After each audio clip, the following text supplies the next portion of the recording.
പിതാവിന്റെയും പുത്രന്റെയും പരിശുദ്ധാത്മാവിന്റെയും നാമത്തിൽ ആമേൻ. അമ്മേ പരിശുദ്ധമ്മേ, അമ്മേ പരിശുദ്ധമ്മേ, ദൈവമാതാവേ, കൃപാസനത്തിലൂടെ ഞങ്ങൾക്കും ഞങ്ങളുടെ ദേശത്തിനും അമ്മ മധ്യസ്ഥം തേടി തന്ന എല്ലാ അനുഗ്രഹങ്ങൾക്കും കൃപകൾക്കും ഞങ്ങളിപ്പോൾ ഹൃദയം നിറഞ്ഞ നന്ദി പറയുന്നു.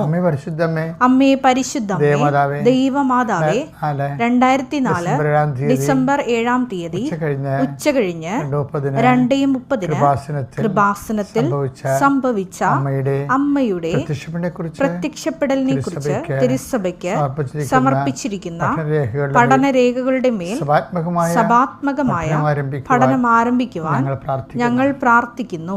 അമ്മേ പരിശുദ്ധമ്മേ, ഭൂസ്വർലോകങ്ങളുടെ രാജ്ഞിയായ അങ്ങേയ്ക്ക് ഭൗമ സംരക്ഷണത്തിനായി പ്രപഞ്ച പ്രകൃതിയെ തന്നെ തിരുസഭ പ്രതിഷ്ഠിക്കുവാൻ ഈ പ്രത്യക്ഷീകരണ വഴി ഇടയാക്കണമേ. പരിശുദ്ധമ്മേ, ജപമാല മാതാവേ, സകല കൃപാസനം പ്രാർത്ഥനകളോടും ചേർത്ത് ഞങ്ങളിപ്പോൾ പ്രാർത്ഥിക്കുന്ന ഈ കുടുംബത്തിന്റെ പ്രത്യേക നിയോഗം പറ മക്കളെ.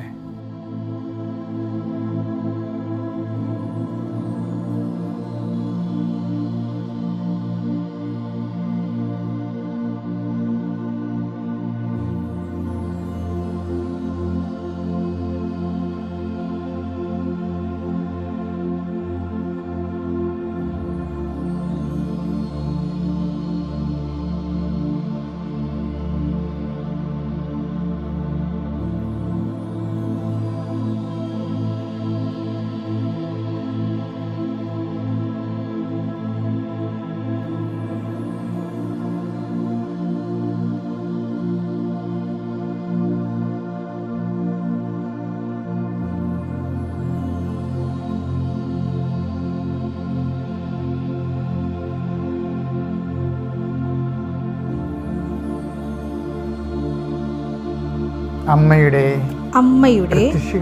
പ്രത്യക്ഷീകരണത്തിന്റെ ഈ അനുഗ്രഹവേളയിൽ ഞങ്ങൾക്ക് സാധിച്ചു തരുവാൻ കനിയണമേ. ആമേൻ. വിശ്വാസ പ്രമാണം. സർവശക്തനായ പിതാവും ആകാശത്തിന്റെയും ഭൂമിയുടെയും സൃഷ്ടാവുമായ ദൈവത്തിൽ ഞാൻ വിശ്വസിക്കുന്നു. അവിടുത്തെ ഏകപുത്രനും ഞങ്ങളുടെ കർത്താവുമായ ഈശോ മിശിഹായിലും ഞാൻ വിശ്വസിക്കുന്നു. ഈ പുത്രൻ പരിശുദ്ധാത്മാവിനാൽ ഗർഭസ്ഥനായി കന്യകാമറിയത്തിൽ നിന്ന് പിറന്ന് പൊന്തിയോസ് പീലാത്തോസിന്റെ കാലത്ത് പീഡകൾ സഹിച്ച് കുരിശിൽ തറയ്ക്കപ്പെട്ട് മരിച്ച് അടക്കപ്പെട്ട് പാതാളങ്ങളിൽ ഇറങ്ങി മരിച്ചവരുടെ ഇടയിൽ നിന്ന് 3-ാം നാൾ ഉയർത്ത് സ്വർഗത്തിലേക്ക് എഴുന്നള്ളി സർവശക്തിയുള്ള പിതാവായ ദൈവത്തിന്റെ വലതുഭാഗത്തിരിക്കുന്നു. അവിടെ നിന്ന് ജീവിക്കുന്നവരെയും മരിച്ചവരെയും വിധിക്കുവാൻ വരുമെന്നും ഞാൻ വിശ്വസിക്കുന്നു. പരിശുദ്ധാത്മാവിലും ഞാൻ വിശ്വസിക്കുന്നു. വിശുദ്ധ കത്തോലിക്കാ സഭയിലും പുണ്യവാന്മാരുടെ ഐക്യത്തിലും പാപങ്ങളുടെ മോചനത്തിലും ശരീരത്തിന്റെ ഉയർപ്പിലും നിത്യമായ ജീവിതത്തിലും ഞാൻ വിശ്വസിക്കുന്നു. ആമേൻ. സുഖസ്ഥനായ ഞങ്ങളുടെ പിതാവേ, അങ്ങയുടെ നാമം പൂജിതമാകണമേ. അങ്ങയുടെ രാജ്യം വരണമേ. അങ്ങയുടെ തിരുമനസ് സ്വർഗത്തിലെ പോലെ ഭൂമിയിലും ആകണമേ. അന്നു വേണ്ടുന്ന ആഹാരം ഇന്ന് ഞങ്ങൾക്ക് തരണമേ. ഞങ്ങളോട് തെറ്റ് ചെയ്യുന്നവരോട് ഞങ്ങൾ ക്ഷമിക്കുന്നത് പോലെ ഞങ്ങളുടെ തെറ്റുകൾ ഞങ്ങളോടും ക്ഷമിക്കണമേ. ഞങ്ങളെ പ്രലോഭനത്തിൽ ഉൾപ്പെടുത്തരുതേ, തിന്മയിൽ ഞങ്ങൾ രക്ഷിക്കണമേ. ആമേൻ. നന്മ നിറഞ്ഞ മറിയമേ, സ്വസ്തി. കർത്താവ് അങ്ങയുടെ കൂടെ സ്ത്രീകളിൽ അങ്ങ് അനുഗ്രഹിക്കപ്പെട്ടവളാകുന്നു. അങ്ങയുടെ ഉദരത്തിൻ ഫലമായി ഈശോ അനുഗ്രഹിക്കപ്പെട്ടവനാകുന്നു. പരിശുദ്ധ മറിയമേ, തമ്പുരാന്റെ അമ്മേ, പാപികളായ ഞങ്ങൾക്ക് വേണ്ടി ഇപ്പോഴും ഞങ്ങളുടെ മരണസമയത്തും തമ്പുരാനോട് അപേക്ഷിക്കണമേ. ആമേൻ. കർത്താവേ, നിന്റെ ഉന്നതമായ നാമത്തിന് സ്വസ്ത്രം ചെയ്യണം. കർത്താവേ, നിന്റെ വിശുദ്ധ പൗരോഹിത്യത്തെ മഹത്വപ്പെടുത്തണമേ. കർത്താവേ, സഭയിലുള്ള സാന്നിധ്യം പ്രകടമാക്കണമേ. 39 കൊല്ലം ഞാൻ അർപ്പിച്ച കുർബാനയുടെ യോഗ്യതയാൽ കൃപാസ്ഥാനത്താറെ ജീവനോടെ പ്രത്യക്ഷപ്പെട്ട പരിശുദ്ധ അമ്മയുടെ മാധ്യസ്ഥത്തിന് ഈ അൾത്താറയിൽ നടന്ന 10,000-കണക്കിന് ആരാധന ശക്തിയാൽ പിതാവിൻ്റെയും പുത്രൻ്റെയും പരിശുദ്ധാത്മാവിൻ്റെ നാമത്തിലെ ഞാൻ മക്കളെ ഈശോ നാമത്തെ ആശീർവദിക്കുന്നു. നിങ്ങളുടെ ഇന്നത്തെ മുഴുവൻ ഉദ്യമങ്ങളെ ഈശോ ആശീർവദിക്കട്ടെ. കർത്താവേ, ഇന്നത്തെ ഓരോരോ കാര്യങ്ങൾ ഓർക്കുമ്പോൾ, ഇന്ന് ചെയ്യേണ്ട കാര്യങ്ങൾ ഓർക്കുമ്പോൾ, ചെയ്ത് തീർക്കേണ്ട കാര്യങ്ങൾ ഓർക്കുമ്പോൾ പരിഭ്രമിക്കുന്നവരുണ്ട് ഈശോയെ. സങ്കടപ്പെടുകയും ഉത്കണ്ഠപ്പെടുകയും ആദ്യ പിടിക്കുകയും ചെയ്യുന്നവരുണ്ട് ഈശോയെ. വ്യഗ്രതയുള്ളവരുണ്ട് ഈശോയെ. അവരെ എല്ലാം അങ്ങ് സബ്സൈഡ് ചെയ്യണമെന്ന് പ്രാർത്ഥിക്കുന്നു. എൻ്റെ കർത്താവിൻ്റെ ഉന്നതമായ നാമത്തിൽ നിന്ന് അനുഗ്രഹിക്കപ്പെടട്ടെ. നിൻ്റെ ഹൃദയത്തിലെ കട്ടിയിരിക്കണ പോലെ ഭാരമിരിക്കപ്പോൾ ഹൃദയത്തിൽ എന്തോ വലിയ മാറാത്ത ഭാരമിരിക്കണ പോലെ ഓരോ കാര്യങ്ങളിൽ വന്നുപെട്ട സങ്കടങ്ങൾ ഇപ്പോൾ പേരറിയാൻ പറ്റാത്ത രീതിയിലൊരു വല്ലാത്ത ഒരു വിഷമമൊക്കെ അനുഭവിക്കുന്നുണ്ട്. അവിടെ വിഷമങ്ങൾ യേശുക്രിസ്തു നാമം നീങ്ങിപ്പോട്ടെന്ന് കൽപ്പിക്കുന്നു. കർത്താവ് ഭവനരഹിതർ കാലാവസ്ഥകളുടെ ഭേദങ്ങളിലുണ്ടാകുന്ന വരുമാന തകർച്ചയും ജോലിയില്ലായ്മയും ഓർത്തുകൊണ്ട് ഒരു കാർമേഘമോ ഒരു മഴവെപ്പോ ഒക്കെ കാണുമ്പോൾ പെട്ടെന്ന് വേദനിക്കുന്ന ആൾക്കാരുണ്ട്. ഈശോയെ, ഇന്ന് പണിച്ച് തീരുമല്ലോ, ഇന്ന് പണി ചെയ്ത് തീർക്കാൻ പറ്റത്തില്ലല്ലോ, ഇനി എന്ത് ചെയ്യും എന്നൊക്കെ ഓർത്തുകൊണ്ട് വല്ലാത്ത രീതിയിൽ ജീവിതവുമായിട്ട് മൽപ്പിടുത്തി നടത്തുന്നവർ, സങ്കടപ്പെടുന്നവരെ കർത്താവ് ഇന്നത്തെ ആശ്വാസം നൽകി അനുഗ്രഹിക്കട്ടെ എന്ന് പ്രാർത്ഥിക്കുന്നു. കുടുംബത്തിൽ സമാധാനം ഇല്ലാത്തവരും 4 പേരുണ്ടെങ്കിൽ 4 മനസ്സായിട്ട് പരസ്പര വിരുദ്ധമായ ചിന്തകളും ആലോചനകളും കൊണ്ട് നടന്നിട്ട് ഒന്നും ചെയ്യുകയുമില്ല, ചെയ്യിക്കത്തുമില്ല.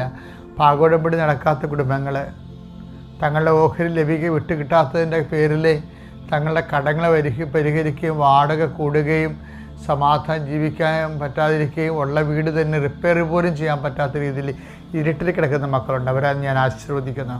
കർത്താവിൻ്റെ നാമത്തിൽ ഞാൻ ആശീർവദിക്കട്ടെ. കർത്താവ് ജീവിതത്തിൽ പല പല സംഭവങ്ങളും തെറ്റുകൾ സംഭവിച്ചിട്ടുണ്ട്. അതിൻ്റെ പേരിലൊക്കെ ഇന്ന് നാവക്കെടുത്ത് സംസാരിക്കാൻ പറ്റാത്ത അവസ്ഥയിൽ വീട്ടിൽ അകപ്പെട്ടു പോയവരുണ്ട്. എന്തെങ്കിലും സംഭവിച്ചു കഴിയുമ്പോൾ നിൻ്റെ പഴയ ചരിത്രം എന്നെക്കൊണ്ട് വിവരിക്കണോ എന്നൊക്കെ ചോദിച്ചുകൊണ്ട് അടിച്ചിരുത്തി കളയും. അതുകൊണ്ട് ജീവിതത്തിൽ സംസാരിക്കാൻ പറ്റാത്തവരുണ്ട്. വീട്ടിൽ ജീവിക്കുമ്പോൾ തന്നെ ഏകസ്ഥനായിട്ട് ജീവിക്കണ പോലെയും ഏകസ്ഥയായിട്ട് ജീവിക്കണ പോലെയും അന്യനായിട്ട് ജീവിക്കണ പോലും തോന്നണവരുണ്ട്. അവിടെ മേലെല്ലാം കർത്താവിൻ്റെ കൂട്ടുകാരെല്ലാം നിന്നെ തള്ളിപ്പറഞ്ഞാലും ഒരു കാരണവശാലും ഞാൻ നിന്നെ തള്ളിക്കളയിലെന്ന് പറഞ്ഞ ദൈവത്തിൻ്റെ വാഗ്ദാനങ്ങളെ ആഴമായി വിശ്വസിക്കാൻ കർത്താവ് നിന്നെ സന്ധിക്കട്ടെ എന്ന് പ്രാർത്ഥിക്കുന്നു.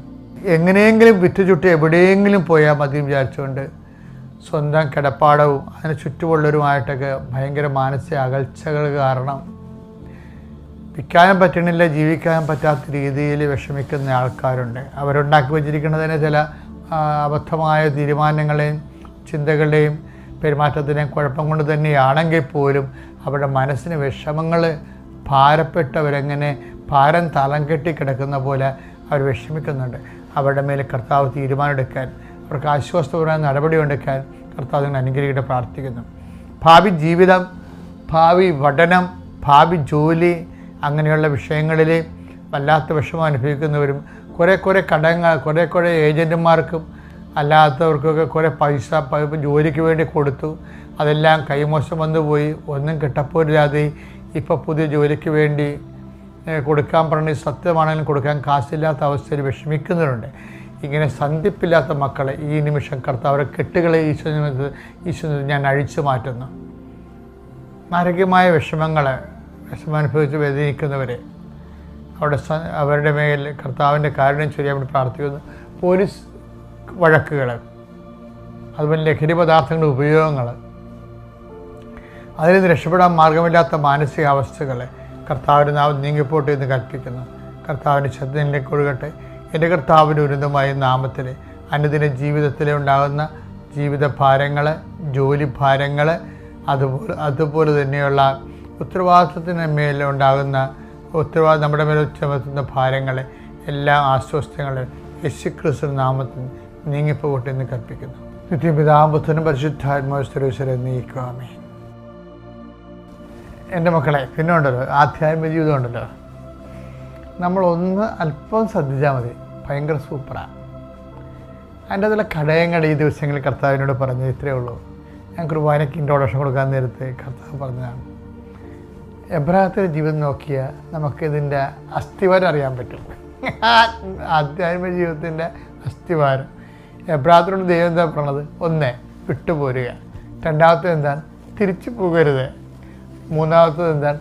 എൻ്റെ മുമ്പാകെ നിൽക്കുക, വിശുദ്ധി പാലിക്കുക. അത്രേ ഉള്ളൂ.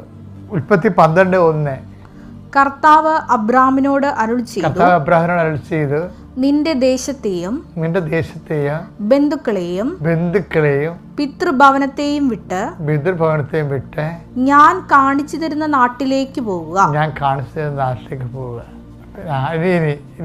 ഉൽപ്പത്തി 24:5-6 അപ്പോൾ ദാസൻ ചോദിച്ചു, ആ സ്ത്രീക്ക് റബേക്കയ്ക്ക് എന്നോടുകൂടെ ഈ നാട്ടിലേക്ക് പോരാൻ ഇഷ്ടമില്ലെങ്കിലോ അങ്ങ് വിട്ടുപോകുന്ന നാട്ടിലേക്ക് അങ്ങയുടെ മകനെ ഞാൻ കൊണ്ടുപോകണമോ? അബ്രാഹാം പറഞ്ഞു, എന്റെ മകനെ അങ്ങോട്ട് കൊണ്ടുപോകരുത്. പെണ്ണ് കിട്ടില്ലെങ്കിലും കുഴപ്പമില്ല, തിരിച്ച് പഴയ പാപത്തിന്റെ ലോകത്തേക്ക് തിരിച്ചു പോകരുത്. അതാണ് വിഷയം. ഉൽപ്പത്തി 24:8. എന്നാൽ ആ സ്ത്രീക്ക് നിന്നോട് കൂടെ പോരാൻ ഇഷ്ടമില്ലെങ്കിൽ എന്റെ ഈ ശപഥത്തിൽ നിന്ന് നീ വിമുക്തനാണ്. എന്റെ മകനെ അങ്ങോട്ട് തിരികെ കൊണ്ടുപോകരുതെന്ന് മാത്രം. അപ്പൊ രണ്ട് കാര്യങ്ങളില്ലേ. ഒന്ന്, വിട്ടുപോരുക, ദൈവത്തെ നിരക്കാത്ത ജീവിതാവസ്ഥകളിൽ നിന്ന് വിട്ടുപോരുക. രണ്ടെന്താണ്, അത്യാവശ്യ കാര്യം വന്നത് മകന് പെണ്ണ് കാണുന്ന ഒരു കാര്യമാണേ. മകന് ജീവിത പങ്കാളിയെ എടുക്കുന്ന പ്രധാനപ്പെട്ട ഒരു കാര്യമാണ്. അപ്പോൾ ആ കാര്യത്തിൽ പോലും തിരിച്ചു പോകേണ്ട ഒരു സാഹചര്യം വന്നാൽ പെണ്ണ് കെട്ടില്ലെങ്കിലും കുഴപ്പമില്ല, പക്ഷെ എന്നാലും ദൈവത്തിൽ നിന്ന് അകന്നു പോകരുത്, ദൈവവചനത്തിൽ നിന്ന് അകന്നു പോകരുത്. അതാണ് അത് നിങ്ങൾ ഓർക്കും ഇത് പാടല്ലേ? അങ്ങനെയല്ല, പാടാക്കാണ്. ഇതിന് ദൈവത്തിൻ്റെ വചനങ്ങൾ അനുസരിച്ചാണ് നമ്മൾ ജീവിക്കാൻ അത്യുത്സാഹവും ആഗ്രഹം കാണിച്ചു കഴിഞ്ഞാൽ നമുക്കൊരിക്കലും ദൈവം അങ്ങനെ ഒരു അവസ്ഥ കൊണ്ടുവരികയില്ല. ഈ പല ആൾക്കാർക്ക് ഈ അവസ്ഥകൾ വരണത് എന്താണെന്നറിയാവോ?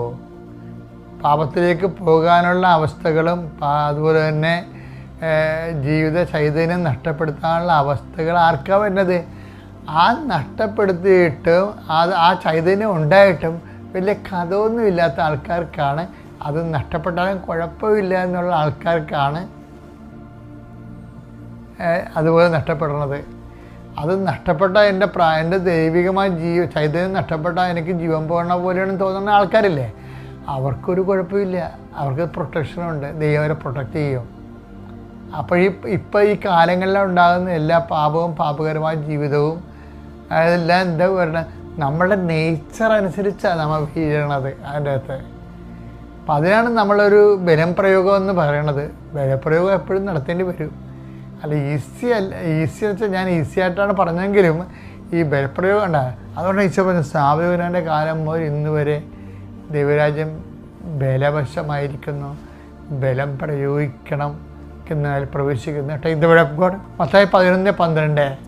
സ്നാപയോഹന്നാന്റെ നാളുകൾ മുതൽ ഇന്ന് വരെ, അതായത് അനുതാപത്തെക്കുറിച്ച് ഔദ്യോഗികമായി പ്രഖ്യാപനം ഉണ്ടായത് അന്നുപോലെയാണ്. പുതിയ നിയമപ്രകാരം അനുതാപത്തെക്കുറിച്ച് ഔദ്യോഗികമായി ദൈവത്തിൻ്റെ നിലപാട് പറഞ്ഞിട്ടുള്ള സ്ഥലമില്ലേ, അന്ന് മുതലാണ് ഈ ബലം പ്രയോഗം വരുന്നത്. അത്രയും ബലപ്രയോഗം പണ്ടില്ലായിരുന്നു, മനസ്സിലായില്ലേ? പുതിയ നിയമം ബലപ്രയോഗത്തിൻ്റെ പുസ്തകമാണ് ശരിക്കും പറഞ്ഞാൽ. പഴയ നിയമത്തിലും ബലമില്ലെന്ന് പറഞ്ഞിട്ട് കാര്യമില്ല. എബ്രാഹത്തിനോട് പറയുന്നുണ്ട്, എന്താ പറയണത്?